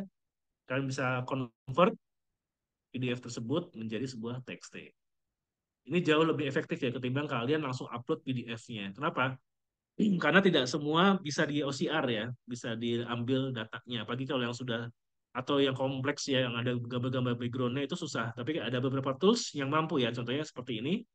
Ini cukup bagus, jadi bisa mengekstrak semua teks menjadi semua PDF atau gambar menjadi sebuah teks ya istilahnya seperti itu ya. Di sini sudah saya siapkan juga untuk teksnya tadi Parker. Oke ya, di sini ada product knowledge-nya. Oke, udah ada semua ya. Nggak bersih perlu nggak? Sebetulnya sih bagusnya dibersihin ya. Tapi kalau nggak bersih pun dia masih bisa ya, gitu kan, untuk mentahuin konteks informasi yang ada di dalamnya. Oke, kita akan coba di sini. Saya akan bikin create GPT yang baru. Oke, oke.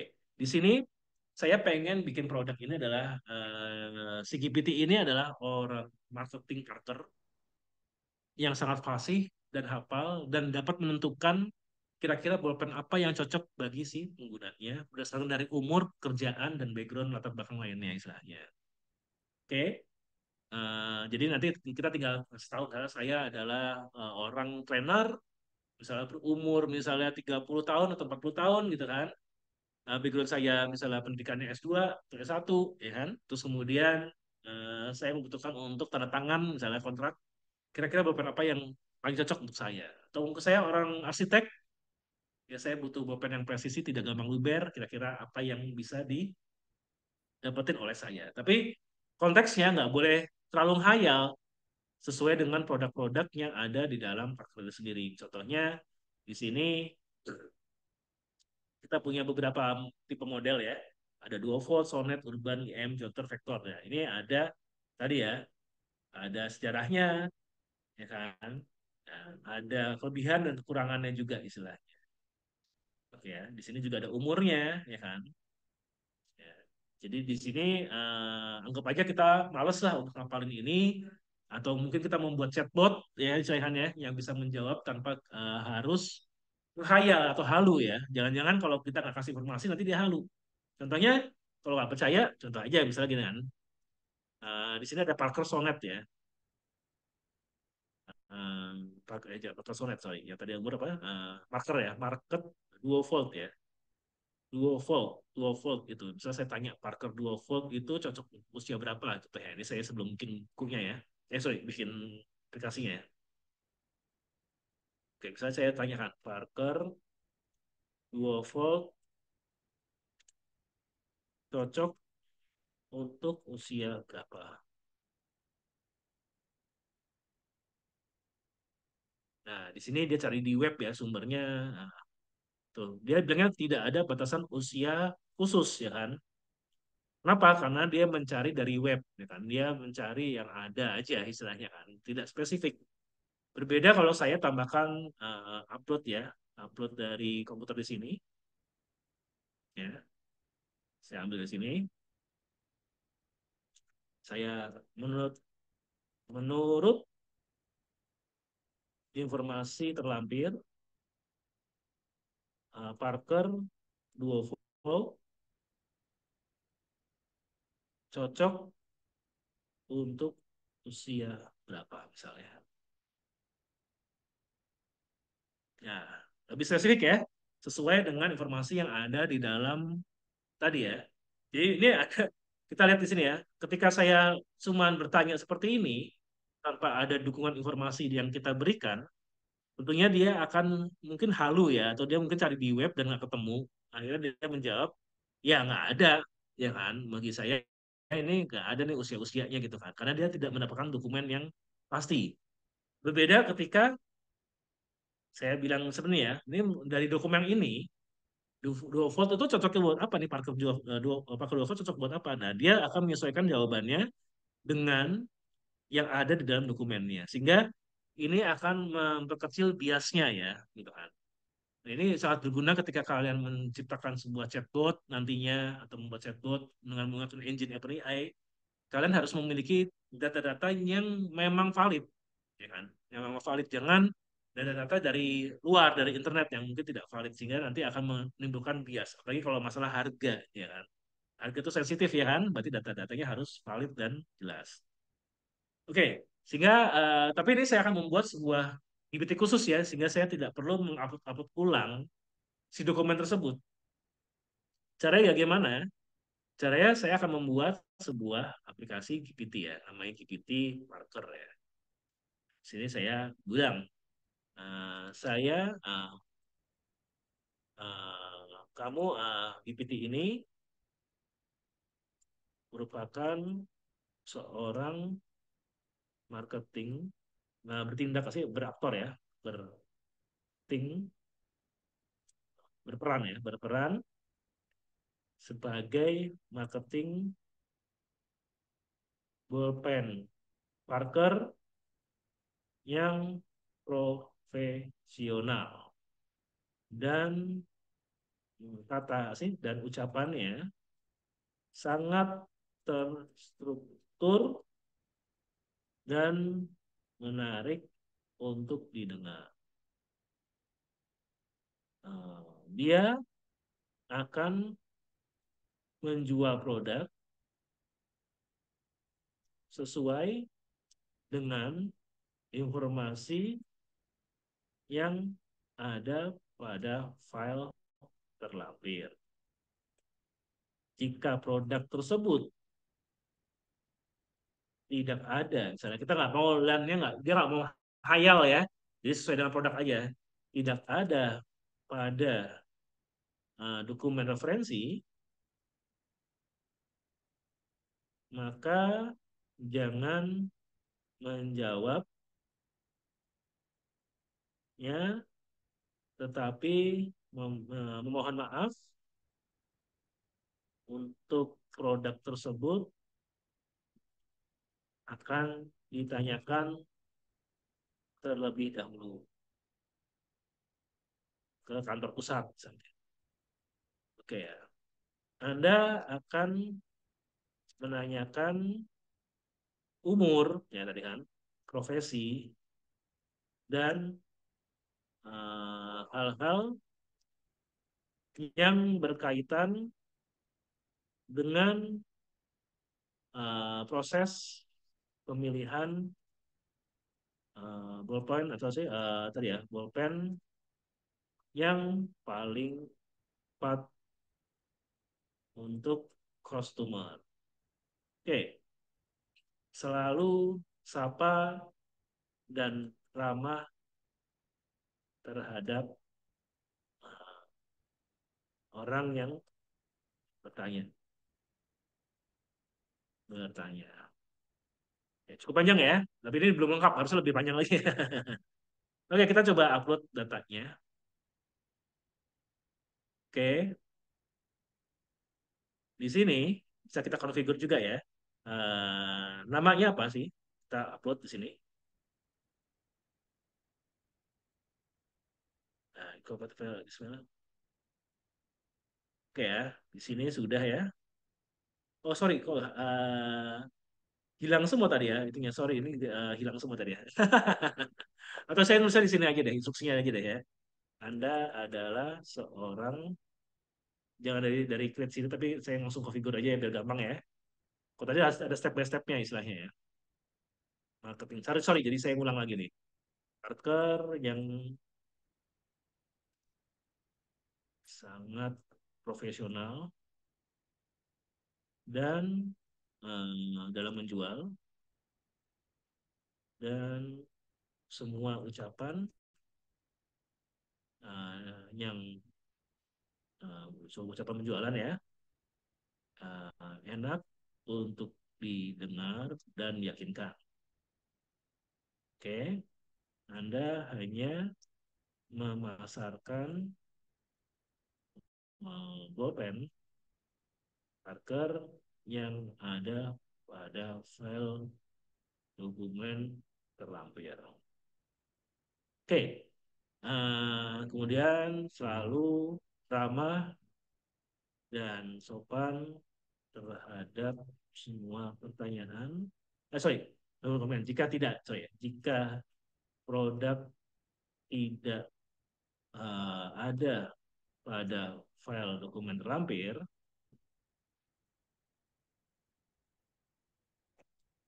maka jangan jawab pertanyaan tersebut dan meminta maaf untuk dapat di follow up ke kantor besar. Semua ramah dan profesional semua pertanyaan semua. Nah, Anda juga dapat bertanya umur, terus profil kerjaan,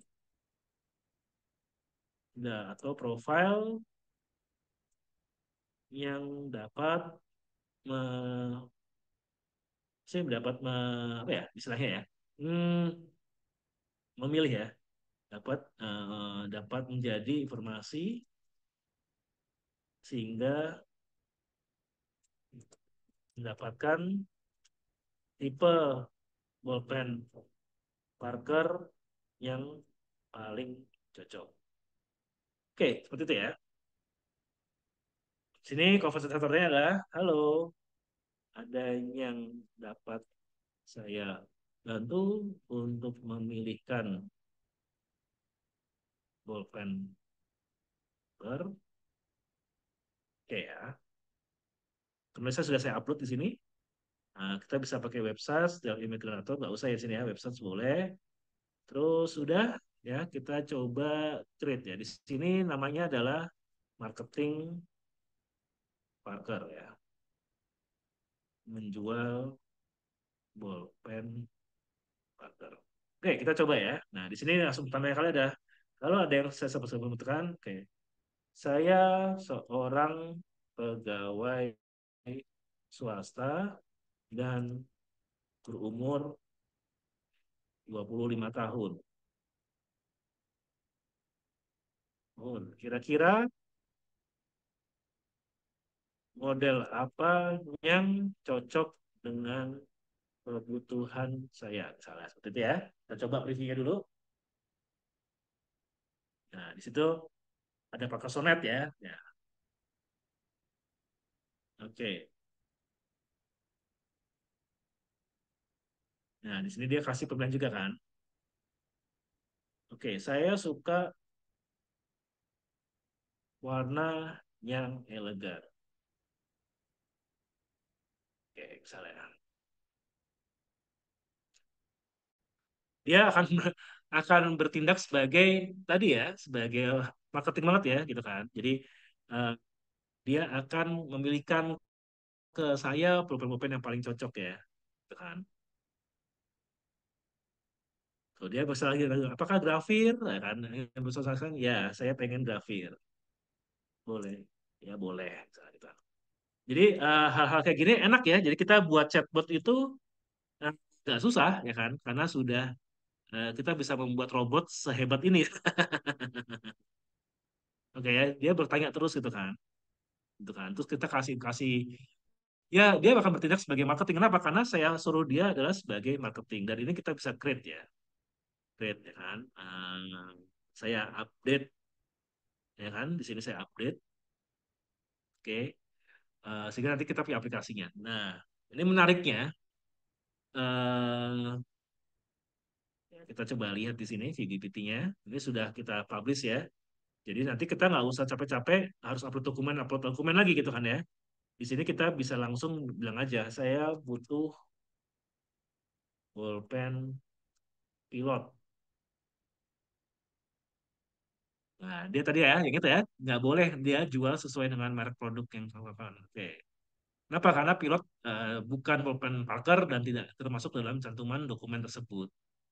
Nah, ini enak banget nih kalau kita buat pakai untuk chatbot ya, apalagi kalau ada harganya, ada ininya, jadi orang bertanya pun akan lebih fleksibel. Oke. Masalahnya gimana kalau kita mau integrasikan ini ke third party ya? Jangan khawatir, karena di OpenAI juga ada namanya third party-nya ya istilahnya ya. Nah, caranya hampir sama ya. Kalau kita lihat tadi ya, marketing partner di sini, ya, kita bisa edit di sini. Ya. Ini kita bisa lakukan hal yang sama untuk kita jadikan sebuah API, API chatbot ya istilahnya ya, yang ibaratnya kita bisa tempelkan itu di WordPress, dimanapun ya sebagai asisten kita ya, atau asisten chatbot. Oke, contohnya seperti apa? Kita bisa buka namanya OpenAI ya untuk sorry, kita bisa buka. Saya buka dari sini ya. Saya logout dulu deh. Oke, kita bisa buka namanya OpenAI Developer ya.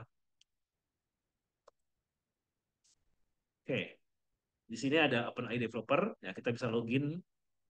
Tapi ini berbayar juga ya. Kita bisa login di sini. Ya, saya akan continue with Google. Oke, ya, di sini sudah ada. Nah, di sini kita bisa menggunakan namanya assistance ya. Di sini saya project namanya GitHub ya. Kita bisa create project baru ya dengan nama apapun ya. Kita create project baru.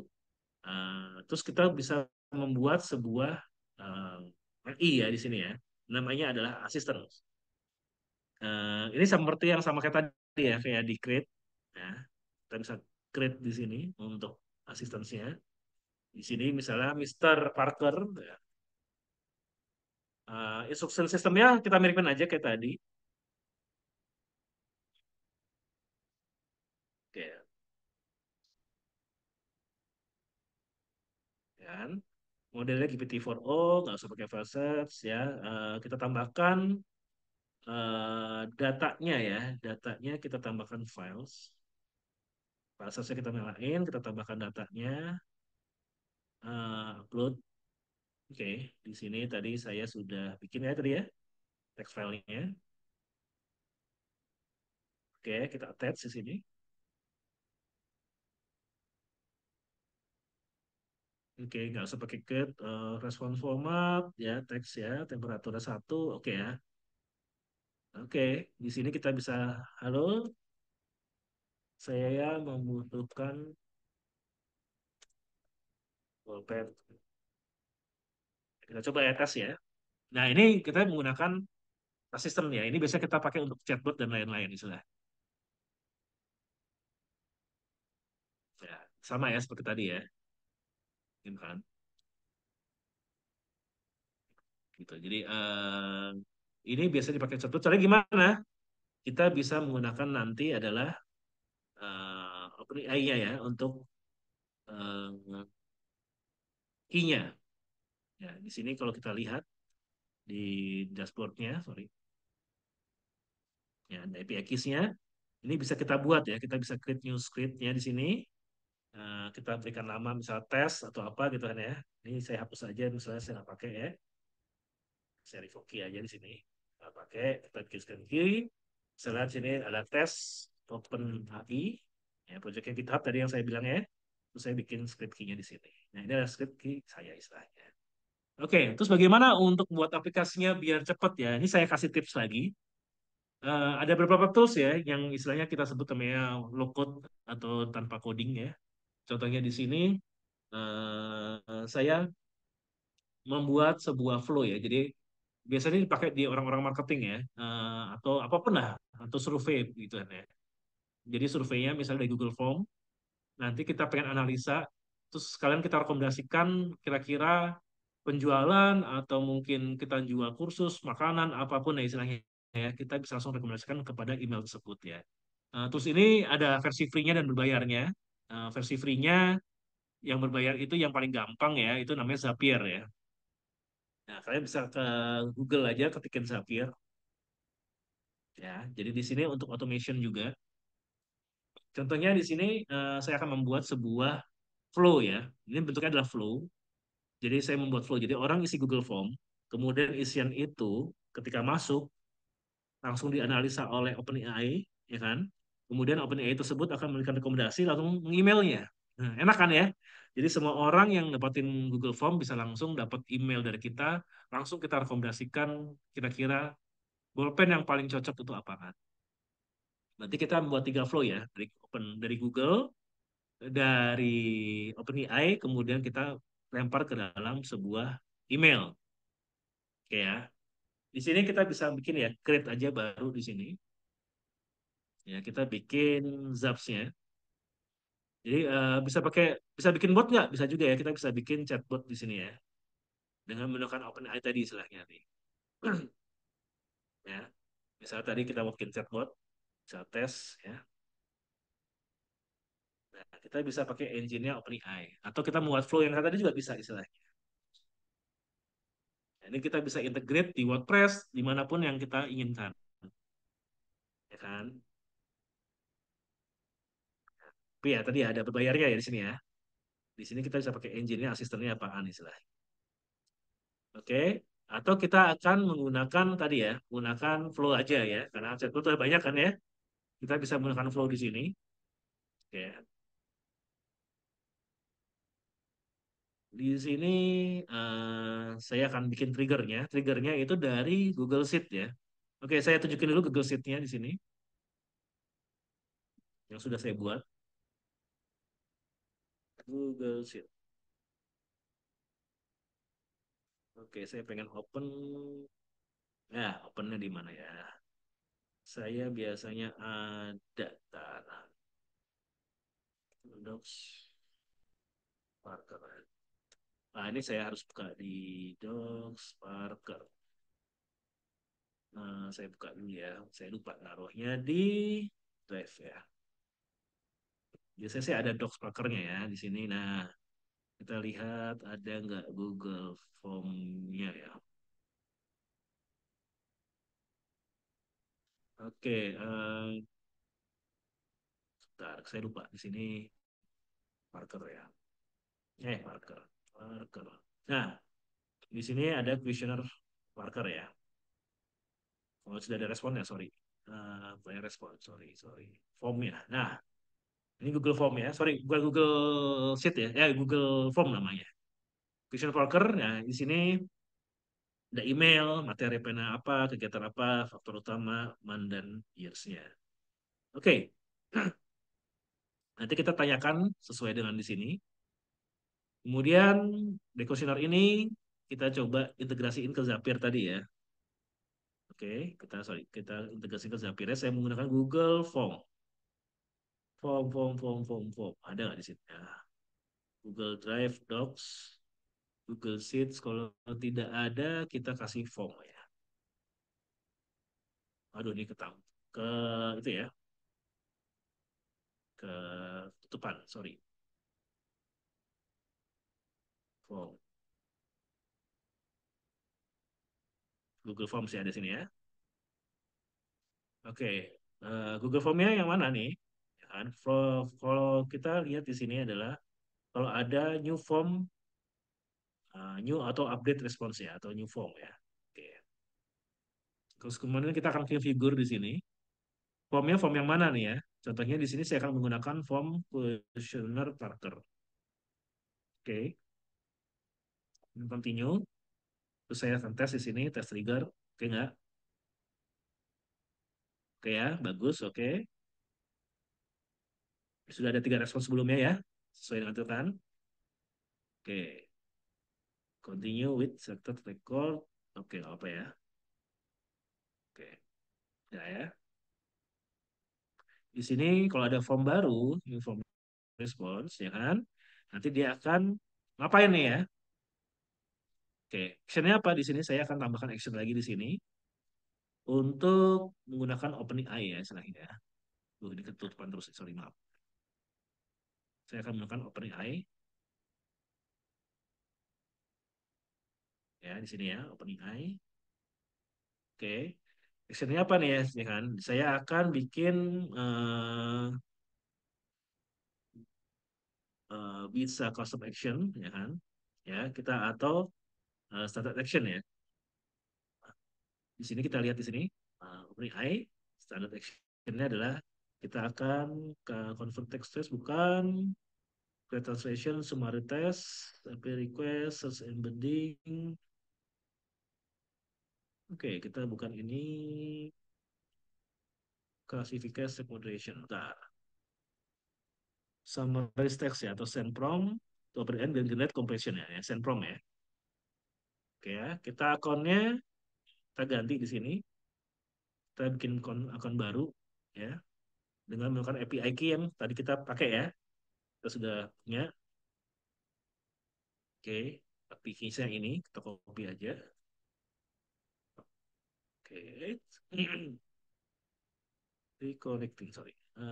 Kita change. Oke. Utilization ID-nya. Oke, yes, continue. Oke ya. Kita continue lagi di sini, configure. Nah, tadi yang modelnya kita bisa menggunakan VTO, ya, VT4O yang paling murah aja ya. Contohnya PPTO, wah, real time, nggak usah real time ya. Nggak usah audio juga. Oh, mana ya? Kita pakainya One Preview kali ya. Paling baru ya. Seharusnya sih ada ya. Oke. PTR real time preview ya. Saya ini ya. Terus kemudian di sini juga ada ya. Atau kita pakai asisten. Bisa nggak asisten di sini ya? Coba kita lihat ya. Oh, coba sebentar. Di setupnya kita coba ada asisten nggak di sini ya. Asisten. Oh, custom action.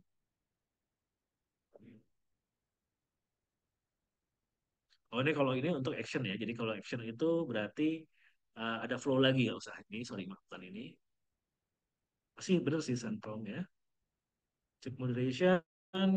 Tak, generate Sunprom, smart text.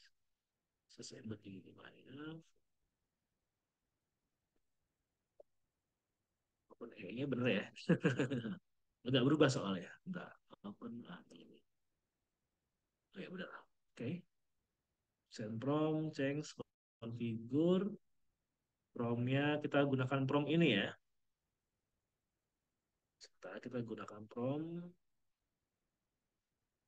Oke, kita akan gunakan promnya ini. Si prom yang sudah saya siapin ya tadi ya. Templatenya. Ini promnya. Oke, kita bikin promnya di sini. Coba di sini saya akan tambahkan untuk inputannya ya. Ini saya ganti. Saya bisa tambahkan di sini ya. Tambahkan informasi ya di sini ya. Tambahkan informasi, from response-nya apa di sini? Anggap menarik ya, faktor.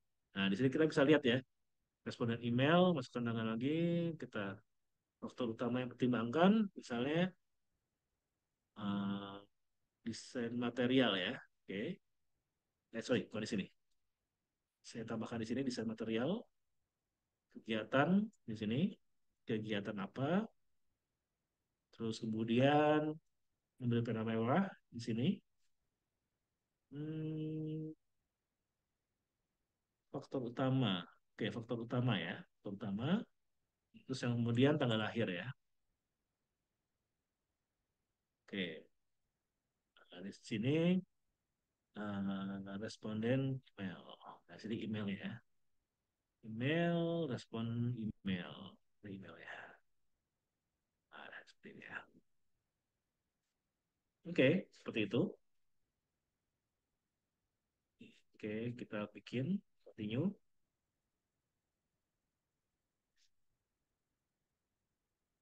Oke ya, kita tes step.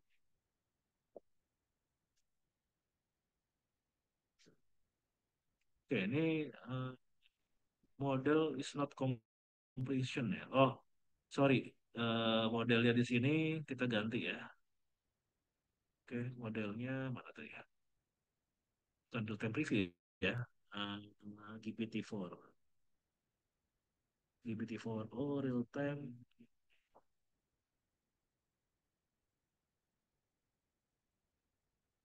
turbo aja ya, turbo sini ya.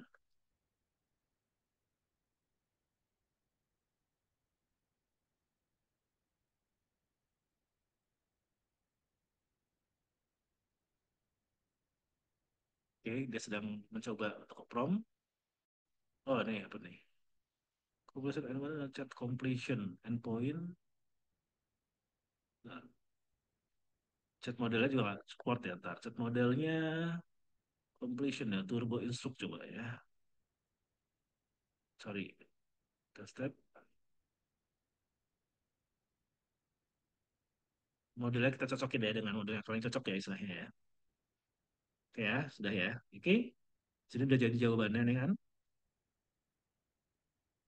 Ya, seperti itu ya. Jawabannya seperti itu, langsung ada jawabannya seperti ini ya. Oke, kita publish di sini. Nah, setelah kita publish, langsung kita konekin sama email kita ya, biar kita bisa ngirim ke si um, usernya sesuai dengan email yang usernya. Oke, di sini saya tambahkan lagi. Oh, ini cuma dua ya. Sebetulnya nanti kita bisa ya tambahkan lagi kalau kita yang versi berbayar. Ini versinya masih versi gratisan, jadi cuma dua ya. Intinya nanti kita bisa tambahkan lagi untuk satu zap lagi ya. Kita edit. Ya, kita tambahkan lagi di sini ya. Stepnya kita menggunakan Gmail ya. Action eventnya kita send email. Sorry, kita send email di sini. Akunnya saya akan connect ke Gmail saya untuk email ya. Continue. No. Oke. Akunnya sudah ya. Kita continue di sini. To-nya, nah ini to-nya saya akan berikan untuk ke si tadi ya, responden email.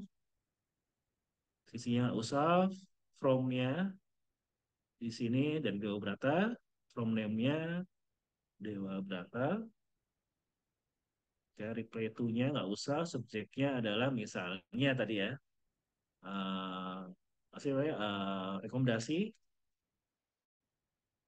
uh, bolpen, marker, oke, body type-nya plain, ya, bodinya di sini saya tambahkan untuk dari si hasil prompt tersebut ya, responsnya. Ya, oke, aturnya nggak usah, oke, transportnya nggak usah, oke, kita continue di sini. Oke, jadi plannya seperti ini. Ya, kita tes tab di sini. Oke ya, sudah ya, kita publish sekarang. Yes. Oke ya. Nah, ini multi step ya, nggak bisa ya.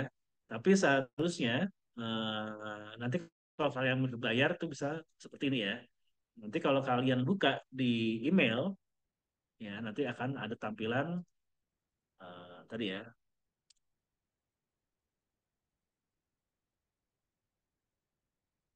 sorry, sandbox ya. Ada contoh nggak ya untuk di projectnya ya?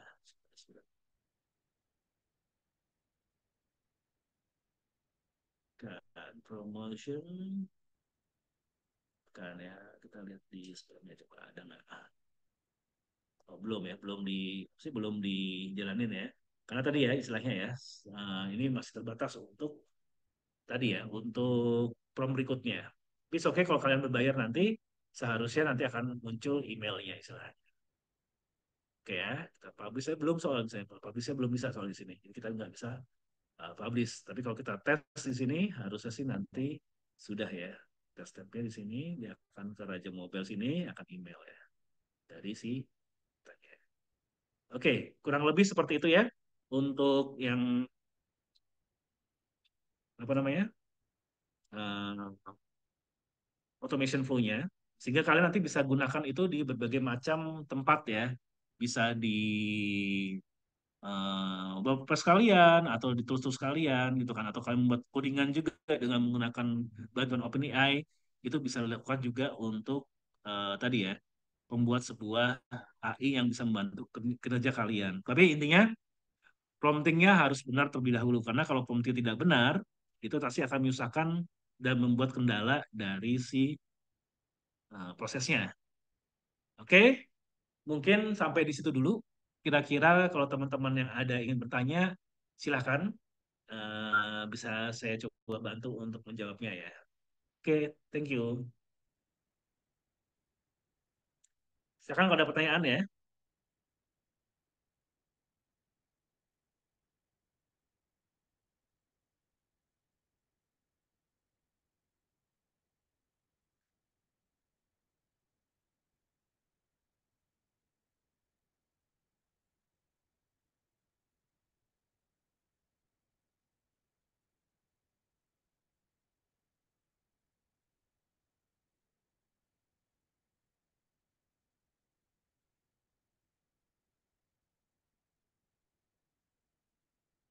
Kalau ada pertanyaan silakan di kolom chat juga boleh. Kalau tidak ada, mungkin eh, besok bisa ditanyakan ya, karena besok masih berlanjut untuk generasi AI yang lainnya. Eh, Kalian juga bisa melihat rekaman ini nanti bagi teman-teman yang tadi kelewat bisa lihat rekaman di LMS. Ya, jadi setiap itu ada rekaman LMS-nya dan silakan juga bertanya melalui WA juga kalau ada pertanyaan-pertanyaan ya. Oke, saya tunggu aja waktunya 5 menit ya untuk pertanyaan. Silakan kalau ada pertanyaan bisa disampaikan.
Oke, baik. Jadi kalau kepada para peserta sedikit informasi ya, untuk sistem absensinya itu akan diabsenkan oleh tim dari admin kami Juara Coding. Jadi kepada para peserta itu tidak perlu melakukan absensi sendiri lagi.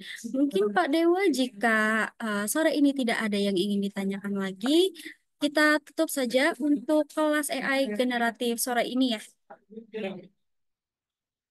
Besok kita akan ketemu lagi di jam 3 sore ya teman-teman. Selamat sore, selamat beraktivitas. Udah.